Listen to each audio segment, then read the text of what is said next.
Hi, everybody. We are back, and you're watching Variety Talk live right here in Las Vegas. I am your host, Linda Leak, and we're sitting in with the wonderful Buffalo Soldiers on this glorious Black History Month, and auspicious for that matter, because we've got a new president going. We've got all kinds of stuff going on. And so you're sitting in with us in February 2017, and we're talking about history and why part of this history was left out of the books. So let's just pick up where we left off. Trooper Sammy, what do you think happened? Well, there's many complications. Number one, if you have to take under consideration that most of the people we had was illiterate. There was ex-slaves, runaway slaves, and those none of them at during that time had an opportunity to have a formal education. So we really had no record keepers traveling with the 9th and 10th and the 24th and 25th. So the records are kind of sketchy. And most of the history we have now has been recreated by somebody that was probably not even in the area. Wow. So the military was very wise and courageous, I think, because they did have an education component assigned to each one of those units. So everybody in 9th and 10th and 24th, 25th, and etc. had to learn to read and write. So as the years went on, you got more history being recorded. Wow. Okay, so Trooper John, what stands out to you in terms of the duties and the responsibilities of the soldiers back in the 1800s? What was most significant to you? Well, out here, especially out west, the Buffalo Soldiers out here were basically the ones that guarded the wagon trains. They protected the borders. They were the first border patrol people around. They also were the first to be patrolling the national parks and everything. That was all done by Buffalo Soldiers. A lot of people don't realize there was all black units out here rather than the white cavalry and stuff. It was all black units that did all this. You know, they had white officers, but the working men on there were all black, and that's very important to me because, you know, being from a cattle ranch and things in the Southwest is kind of something that's a little different that you don't hear about. You know, 1871, my grandparents actually owned one of the largest cattle ranches in the United States, and a lot of people don't realize that. That blacks owned most of the cattle ranches. No, they didn't. And where they came from mostly were from Buffalo Soldiers. When they got out of the service, they stayed out here and opened up cattle ranchers and stuff because who could ride the horses the best? The Buffalo Soldiers. So they're the ones that, even when they were on plantations, they took care of the animals for the white master. And being that they were taking care of the white master's horses, they naturally learned to ride them and take care of them.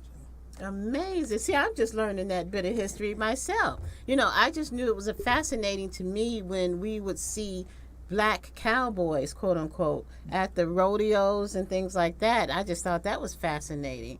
But because I never knew that they existed. I only saw white cowboys.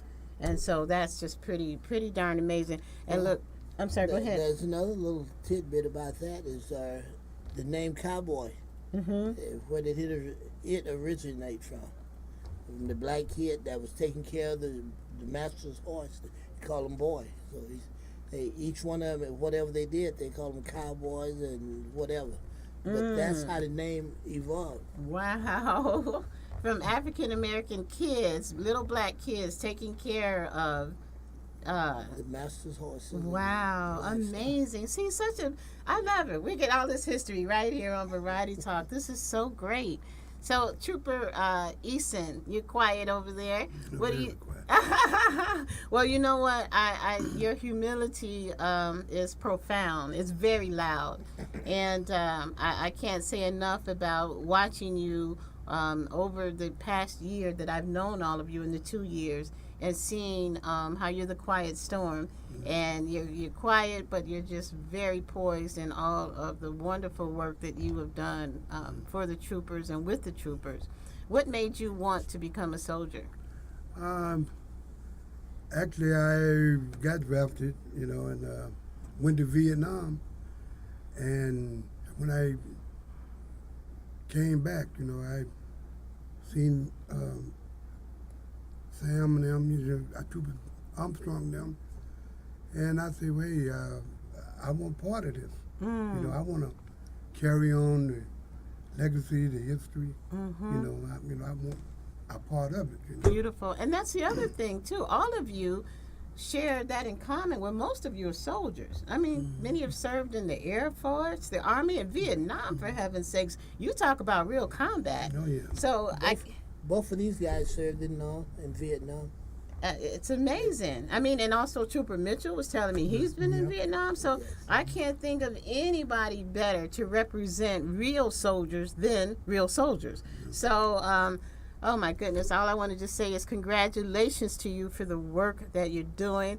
I'm glad I made it through this show without tears, because it consistently touches my heart about the giving and the service to humanity that you're giving. And everybody, this is cross-cultural. You don't have to be African American to learn about this wonderful story about these wonderful soldiers. And it's the tale of both the front and the back end, okay? We're talking about those who were real-life soldiers in the 1800s, and those who are still heroes because they're serving right now, making sure that the legacy stays alive. So without further ado, we're going to go ahead and close out the show. Appreciate everybody for joining in and watching us. And make sure Vegas Variety Talk fans get out there to McDonald's in Henderson tomorrow. The soldiers, you'll all be there, right? Yes. And you'll have a horse. And so you can bring the kids and they can pet the horse and take pictures and everything. It will be monumental. So everybody come on out. And we're going to continue to celebrate all of you throughout the month of February. So we'll be happy to have you back. Next time we're going to show pictures of you. We're going to talk about you being in the parade and all the wonderful things that you guys have done. We're going to make your horses movie stars and put them out there. So anyway, everybody, we're out of time. Everybody make sure you check out TPT Tours, okay? Check out the bottom of the screen. Give them a call. I am your host, Lady Linda. We'll see you next week. Take care. Thanks for joining us today.